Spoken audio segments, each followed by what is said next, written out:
Hello guys, muli magandang oras sa inyo. Una sa lahat, gusto ko munang pasalamatan ng mga nag-subscribe na dito sa ating channel, Coin Collector TV, at sa mga nagla-like, nag-share at nagko-comment sa ating mga videos na ina-upload. Maraming salamat sa inyong lahat. Para sa video natin ngayon guys, ay ating ipapakita itong isa sa mga sikat na barya noong ITES. Ang baryang ito po ay ang 10 centimo ng Flora and Fauna series na makikita po sa kanyang reverse ang image ng isda. At bukod po sa mga features ng 10 centimo na ito, ay malalaman din ninyo ang kanyang napakataas na collector's value.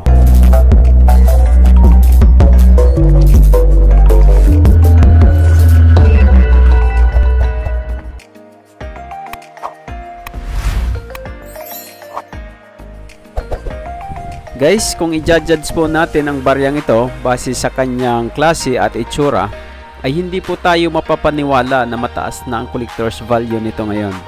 Ang composition po ng baryang ito ay aluminum na mayroon lang siyang bigat na 1.5 grams at ang kanyang diameter po ay 19 mm lang. So napakaliit ng baryang ito guys. Kung makakahawak kayo ng baryang ito, napakagaan po niya na kung i-imagine natin guys, pwede siyang lumutang sa tubig dahil sa kanyang gaan. Ang mga nabanggit po nating mga features ay hindi po naging hadlang para magkaroon ng mataas na collector's value ang baryang ito. Ang ilan po sa mga factors kung bakit mataas na ang collector's value sa baryang ito ay ang kanyang edad dahil 1983 pa po ginawa ang baryang ito. Bukod po sa edad ay ang wrong spelling dito sa scientific name ng isda. Ayan guys, itong itinuturo po ng red na arrow, ayan po ay ang maling spelling ng kanyang scientific name. Itong itinuturo naman po ng blue na arrow ay ang tamang spelling po ng kanyang scientific name. Kaya guys, kung mayroon kayong hawak na ganitong barya, ay tingnan nyo po ang spelling ng scientific name.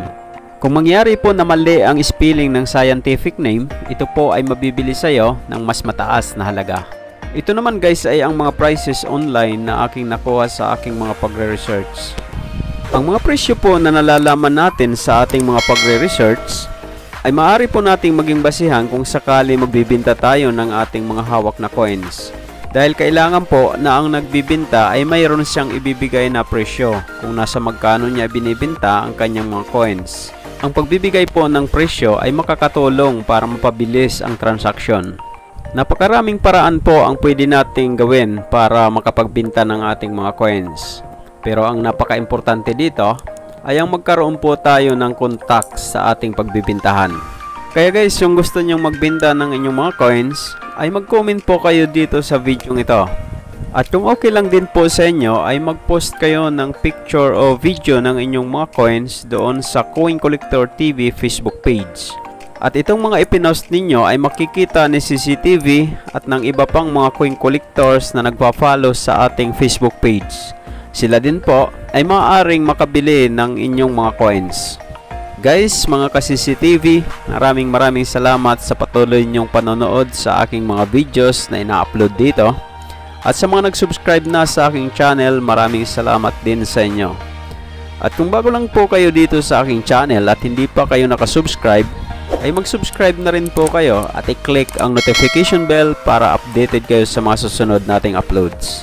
At ito ang laging tatandaan, ang barya ay mahalaga at dito sa CCTV, ito ang bida.